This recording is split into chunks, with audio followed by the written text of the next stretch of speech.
Hi, welcome to another episode of Hot Takes. Poor Kemi. Things just go from bad to worse to disastrous to it's all over.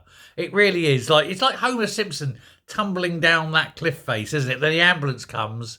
He gets in the ambulance crashes and he tumbles all the way back down again. That's exactly what it's like being the leader of the opposition at the moment. And why is that? Well, there's been a leaked recording. She was at a meeting and she was talking to supporters and things. This was at a Westminster gala dinner not so long ago. And she was saying, those wonderful people therein gathered, that returning to Parliament after last year's election was very reminiscent of the 1997 election. That's where the Tories were basically kicked out and had, at that point, the worst result ever. And she's heard in this recording saying, last year, this is about 2024 elections, she said, last year we had a historic defeat. We went down to the fewest number of MPs we ever had. I thought 1997 was going to be rock bottom. Imagine how we all felt going back to Westminster with just 120 Conservative MPs in what is now the most left-wing parliament we've ever had. Now, she's admitting the truth that, this is appalling. It's bad. I mean, I'm not going to talk about the left. For the Tories, it's appalling and it's bad. And it is the worst result they've ever had. But it's going to be an absolutely brilliant result compared to next time, because then there was no real appetite for reform. But now there is. And the Tories are third in the polling. And in fact, they may even be fourth before long. It's alleged that Corbyn and Jezbollah have got more supporters, certainly, than the Tories, and possibly even more than reform.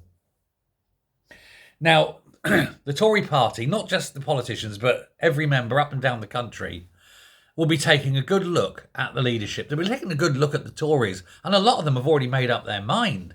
They're moving to reform.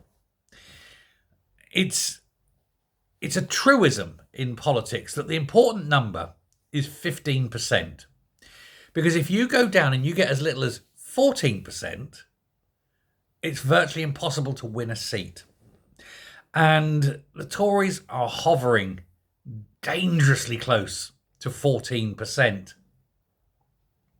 As in, it's likely that once Corbyn's party goes and the skewing of the political sphere, it's very likely that the Tories could end up possibly, and I'm not kidding, possibly with as few as 30 seats.